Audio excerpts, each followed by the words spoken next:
chapter 1, verse 16. I am not ashamed of the gospel of Christ. What he means there is, I'm not backing off from this message. I don't care what anybody thinks. I'm just going to stick with it, the message of the gospel of Christ. For it is, that is the gospel, it is the power of God. The gospel is the power of God unto salvation, resulting in salvation to everyone that believes.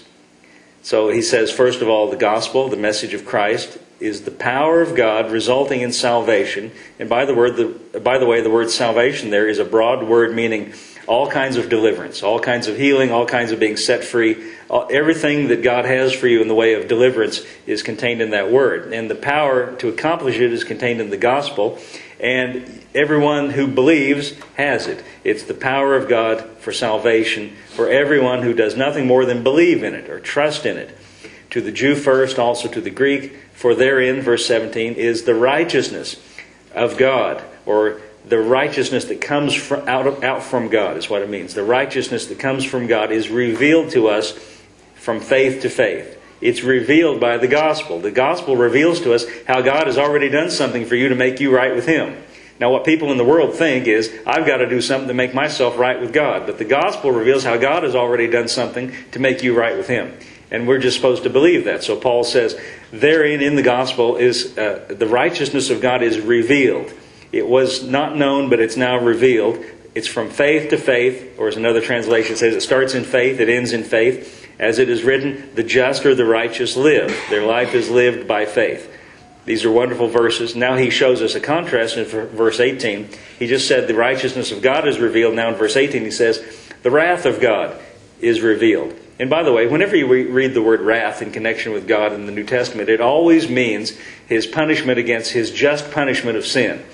It never means He's angry. God is not up in heaven emotionally out of control, and beating on the table, and smoke coming out of His ears. I can't believe them. What am I going to do? Pull my hair out. You angels help me.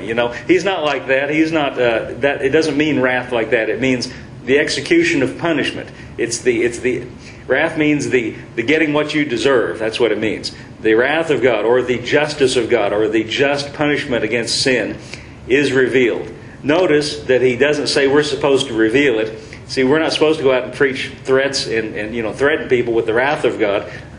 He says it's revealed. It already is known. Did you know people who are not Christians, they already know about that instinctively. They try to cover it up and they try to hide it. And they try to go to the bars and drink themselves silly, and get happy, but they're not really happy, If people in the world that are running from God, the reason they're running from God is they know that they're not that their lives don't reflect what they should reflect, and they think God is mad. They think God is upset. They think God's out to get them to shoot them down with lightning. They need to hear the gospel that says God's already done something for you, see. But what Paul is saying here is it's already revealed. The wrath of God is revealed from heaven against ungodliness, unrighteousness of men.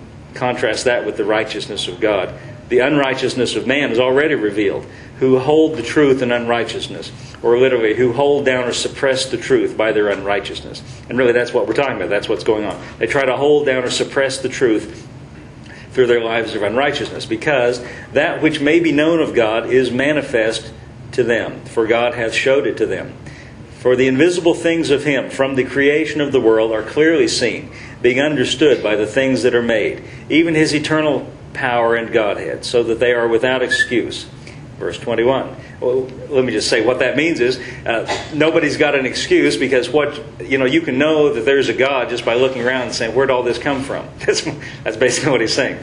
And I know people try to suppress that by all kinds of reasonings, and there was a big bang. Now, I don't mean to seem like an unscientific person or not not sophisticated, but I just can't buy that. I just can't buy there was a big bang and everything just came into existence like magic. That requires too much faith. I cannot believe that. I can't buy that. I can't buy a big bang and life just. The chances of that happening. Here's what I'd say is, how come that's not happening somewhere else? How come there's not a big bang out here in a field and some life jump up? That's superstitious, crazy thing. That's they believe that in the Middle Ages, spontaneous generation. That if you turned over a rock and the life would just generate. That's not true. That can't happen. What Paul is saying here is you can understand that there's a God just by looking around and looking at the creation. You can say, if I see a creation, that means there must be a creator. If I go see a play, we went to see, Phil was in a play called what was that called? Christmas Schooner. Yes, the Christmas Schooner, right. Phil was in that play, so we went to see him in the play. When I go see a play, that tells me that there's a playwright somewhere. If I'm watching a play, I say, somebody wrote this thing. They're not just up there, just coming in off the street and a play appeared. Okay, don't mean to get off on that. If you believe in the Big Bang, that's okay. But I can't buy that. I can't buy the whole thing. So Paul is basically saying here is what can be known of God is the basic facts that there is a God is made manifest to everyone because look around. So he says people in the world. He's talking about non-Christians, unbelievers. They are without excuse. Where were we? Verse 21. Because that when they knew God, that is to say, knowing.